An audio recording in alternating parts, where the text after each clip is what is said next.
दोस्तों डेट है आज 20/1/2021 और स्वागत है आपका अपने चैनल वीर चेत के करंट अफेयर्स एक्सप्रेस में। आज शुरुआत करते हैं एक कहानी के साथ। कहानी है हमारे प्यारे टीम इंडिया के बारे में। कुछ दिनों पहले टीम इंडिया जब पहला टेस्ट खेल रही थी ऑस्ट्रेलिया में, तब पूरी की पूरी टीम आउट हो गई थी 36 रन में। ये आज तक का लोवेस्ट स्कोर था इंडिया के लिए और बहुत ही ज़्यादा ह्यूमिलेटिंग था। तो आप अपने साथ कभी कंपेयर कर सकते हैं। आप कोई एग्ज़ाम देने गए और आप कहीं पूरी तरीके से फेल हो गए, या फिर आप एक्सपेक्ट नहीं कर रहे थे लेकिन फेल हो गए आप, तो लोगों का रिएक्शन क्या होता है? सेम जैसा कि टीम इंडिया के साथ रहा। सब टीम इंडिया को कोसने लगे, मीम्स बनने लगे उनके नाम के कि ये तो कुछ नहीं कर सकते, ये निठल्ले हैं। यहाँ तक कि फॉर्मर क्रिकेटर्स जिनको प्रोत्साहन देना चाहिए था, उन्होंने भी इनका मजाक उड़ाया। तो ऐसा हमारे साथ भी होता है। रिलेटिव्स बोलते हैं फेल हो जाने के बाद क्या होता है सीनरी, ऐसा ही कुछ होता है ना। सभी लोग इनडायरेक्टली या डायरेक्टली मजाक उड़ा लेते हैं। तो हम क्या करते हैं? गुस्सा करते हैं। टीम इंडिया ने लेकिन ऐसा नहीं किया। टीम इंडिया ने क्या किया? टीम इंडिया ने वो चीज़ फॉलो की जो आज तक की सबसे बेस्ट चीज़ मानी जाती है फेल होने के बाद, सक्सेस।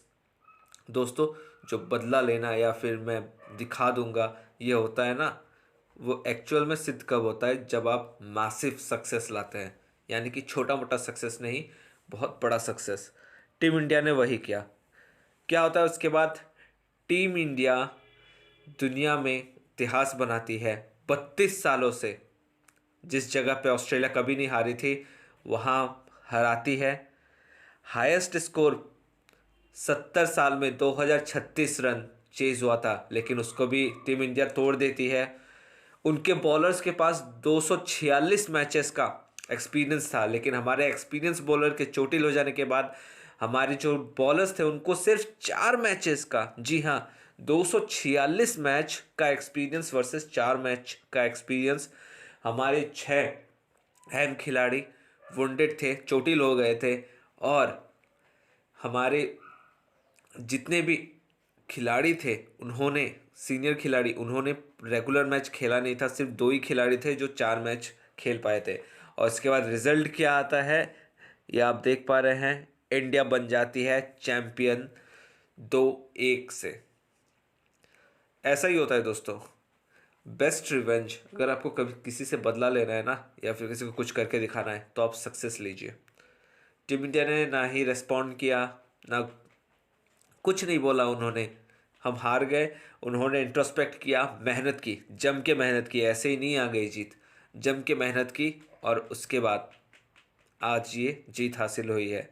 और आज देखिए पूरी दुनिया उनके आगे सिर झुकाई हुई है।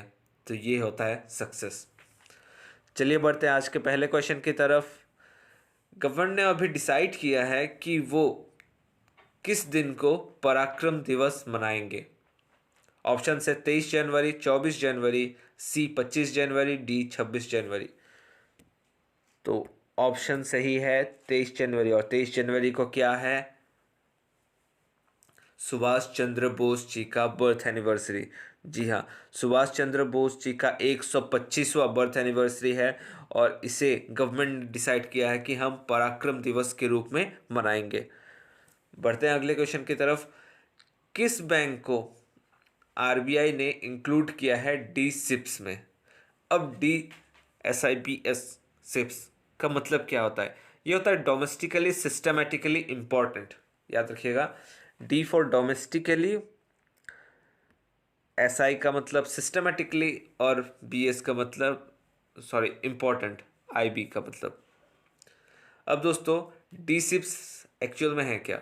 ये उन बैंकों को दर्शाता है आरबीआई के अंदर जो भारतीय बैंक है, साथ ही साथ वो इतने इम्पॉर्टेंट है या फिर उनके पास इतना ज़्यादा फंड है कि वो अगर कभी फ्यूचर में फेल हो जाए तो हमारी इकोनॉमी को बहुत बड़ा धक्का लगेगा, जिसे हैंडल कर पाना बहुत ही ज़्यादा मुश्किल होगा।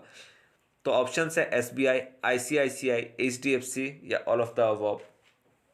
तो सही आंसर क्या है? All of the above. जी हाँ, SBI, ICICI और HDFC, इन तीनों बैंक में से कोई अगर फ्यूचर में कभी फेल होता है ना, तो हमारी इकोनॉमी को बहुत बड़ा धक्का लगेगा जो आरबीआई हैंडल नहीं कर पाएगा। बढ़ते हैं अगले क्वेश्चन की तरफ। डॉक्टर वी शांता, इनकी हाल ही में मृत्यु हुई है और सभी ने शोक जताया, हमारे प्रधानमंत्री, राष्ट्रपति सभी ने। ये किस फील्ड से रिलेट करते थे? डॉक्टर थी या साइंटिस्ट, इकोनॉमिस्ट, सोशल वर्कर? सही आंसर है डॉक्टर। ऑप्शन ए सही है इनका, डॉक्टर। और ये रिनोन्ड ऑन्कोलॉजिस्ट थी। ऑन्कोलॉजिस्ट मतलब क्या होता है दोस्तों? कैंसर पेशेंट्स को जो ट्रीट करते हैं, सर्जरी करते हैं, उन्हें ऑन्कोलॉजिस्ट कहा जाता है। ये वन ऑफ द जो हमारे स्टार्टिंग में लेडी मेडिकल ग्रेजुएट्स हुई हैं, ये उनमें से एक हैं। इनका इतना बड़ा करियर रहा है और ये अदियार इंस्टीट्यूट, कैंसर इंस्टीट्यूट था, वहाँ पे इन्होंने अपनी पूरी लाइफ दी है। 1955 से लेके टू 2021 तक। आप सोच सकते हैं जब तक इनकी डेथ नहीं हुई है ये रेगुलर सर्विस दे रही थी। बढ़ते हैं अगले क्वेश्चन की तरफ। किसे अभी एडिशनल चार्ज दिया गया है मिनिस्ट्री ऑफ आयुष का? पिछले हफ्ते मैंने आपको इन्फॉर्म किया था कि हमारे जो आयुष मिनिस्टर है श्रीपद नायक, उनकी एक्सीडेंट हो गई थी और उसी एक्सीडेंट में उनकी वाइफ की मृत्यु भी हो गई थी। तो वो अभी हॉस्पिटलाइज्ड है, लेकिन मिनिस्ट्री रुक तो नहीं सकती, देश रुक नहीं सकता, तो इसीलिए एडिशनल चार्ज दिया गया है आयुष का। किस मिनिस्टर को? ए पीयूष गोयल, बी रविशंकर प्रसाद, सी प्रकाश जावड़ेकर, डी डॉक्टर हर्षवर्धन। तो इसका सही आंसर है ए पीयूष गोयल। अब पीयूष गोयल की बात करें तो उनके पास इस समय इतनी ज़्यादा मिनिस्ट्री है जिसकी हम क्या ही बात करें, क्योंकि और किसी मिनिस्टर के पास इतनी ज़्यादा मिनिस्ट्री नहीं है। अब बात करें आयुष मिनिस्ट्री, उनको एडिशनल मिल गया है। रेलवे मिनिस्टर वो पहले से ही है। कॉमर्स एंड इंडस्ट्री मिनिस्टर है। कंज्यूमर अफेयर्स मिनिस्टर है। और food and public distribution ministers भी है पासवान जी के गुजर जाने के बाद। आयुष की अगर हम बात करें, आयुष का एक फुल फॉर्म होता है। आयुष पर्टिकुलर नाम नहीं है, एक फुल फॉर्म है। आयुष में ए होता है आयुर्वेदा, वाई से योगा होता है, यू से यूनानी होती है, एस से सिद्धा होता है और एच से होम्योपैथी होती है। इसे आप हमेशा याद रखें। आयुष का मतलब क्या है? आयुर्वेदा, योगा, यूनानी, सिद्धा, होम्योपैथी। बढ़ते हैं अगले क्वेश्चन की तरफ। कौन चेयर करेगा नॉर्थ ईस्ट काउंसिल की मीटिंग शिलोंग में? शिलोंग में होगी नॉर्थ ईस्ट काउंसिल की मीटिंग और ये 23 और 24 जनवरी को होगी। ऑप्शन है नरेंद्र मोदी, बी अमित शाह, सी राजनाथ सिंह या फिर इनमें से कोई नहीं। तो आंसर है minister of home affairs Amit Shah lead करेंगे। और इस मीटिंग में और कौन कौन होगा? डोनर मिनिस्टर भी होंगे। डोनर, डोनर क्या है? Development of north east region. Donor का मतलब क्या है? Development of north east region. और इसके चीफ कौन है? डॉक्टर जितेंद्र सिंह, जो पीओमओ में मिनिस्टर ऑफ स्टेट भी है। और बाकी जो नॉर्थ ईस्ट के स्टेट्स हैं उनके चीफ मिनिस्टर रहेंगे, वो भी इस मीटिंग में हिस्सा लेंगे। और शिलोंग किसकी कैपिटल है? मेघालय की। ये आप बिल्डिंग देख सकते हैं नॉर्थ ईस्ट काउंसिल सेक्रेटरीट का। बढ़ते हैं अगले क्वेश्चन की तरफ। पहला नेशनल कॉन्फ्रेंस स्टेट लॉजिस्टिक कहाँ कौन एड्रेस करने वाला है? ऑप्शन है Piyush Goyal, B Prakash Javadekar, C Giriraj Singh, D Nitin Gadkari. तो इसका सही आंसर है पीयूष गोयल। जी हाँ, पीयूष गोयल ही first national conference of state on logistic address करेंगे। ये आप देख सकते हैं लॉजिस्टिक बहुत इंपॉर्टेंट होता है एक कंट्री के डेवलपमेंट में। अगर ईज़ ऑफ मूवमेंट होता है, चीज़ों का आदान प्रदान या फिर इंपोर्ट एक्सपोर्ट में इजीली हो जाता है चीज़ें, देश के अंदर भी मूवमेंट इजी होता है, तो डेवलपमेंट में कोई बाधा नहीं आती। इसलिए गवर्नमेंट इस समय रोड बनाने पे इतना ज़्यादा फोकस कर रही है। और हाल ही में हमने एक रिकॉर्ड भी इस्टेब्लिश किया है, 76 किलोमीटर पर डे हमने रोड बनाया है। अभी जल्दी स्टैटिस्टिक्स रिलीज हुआ था, 76 किलोमीटर से ज़्यादा। इंडिया अभी जल्दी ग्रांड बेसिस में कितने देशों को कोविड-19 का वैक्सीन देगा? Covid vaccine India grand basis में कितने देशों को देगा? ऑप्शन है 8, 9, 6 या 7। तो अभी सही आंसर है इस समय के लिए 6।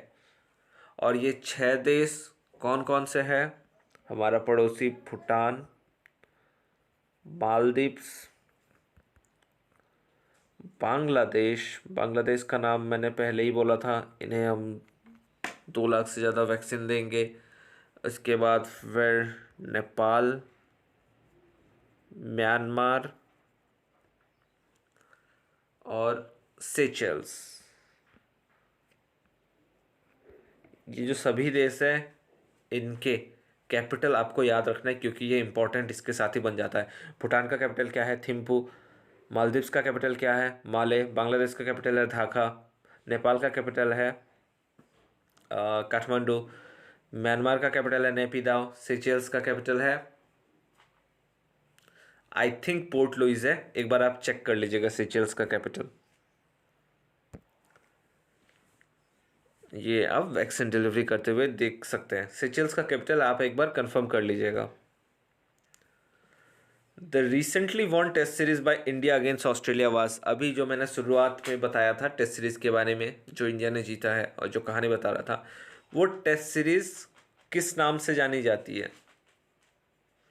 ये कोई ऐसे फ्रिक्वेंट टेस्ट सीरीज नहीं था, ये हर बार मनाया जाता है और ये बहुत ही पुराना टेस्ट सीरीज है। इसका सही आंसर है, मैं एक पिक्चर आपको दिखाता हूँ, आप शायद जान जाए। आप पहचान पा रहे हैं इन्हें? एक को तो आप पहचान पा ही रहे होंगे। इस तरफ है गावस्कर साहब, इस तरफ है ऑस्ट्रेलिया के बॉर्डर। तो इसका सही आंसर है बॉर्डर गावस्कर ट्रॉफी। जी हाँ, इसका सही आंसर है बॉर्डर गावस्कर ट्रॉफी। ये अक्सर एग्ज़ाम्स में आता था और अब तो इंडिया जीत गई है, शायद आए ना आए लेकिन आपको आना चाहिए, बॉर्डर गावस्कर ट्रॉफी। बढ़ते हैं आज के क्वेश्चन की तरफ। संघाई कॉरपोरेशन में कितने देश हैं? संघाई कॉरपोरेशन में कितने देश हैं और उनके क्या नाम हैं? और नीचे दी गई ट्रॉफीज किस खेल से रिलेट करती है? पहला है बर्ना बैलेक कप, दूसरा है बेगम हजरत महल। तो धन्यवाद दोस्तों, खुश रहिए, खुशियाँ बांटते रहिए, टेलीग्राम चैनल पे पीडीएफ लेते रहिए। और हाँ, क्विज़ हम रेगुलर करते हैं, कल भी हमने किया था, बहुत लोग आंसर्स भी करते हैं। आप भी आइए और जुड़िए और अपना जीएस प्रिपरेशन को स्ट्रांग बनाइए। धन्यवाद, जय हिंद।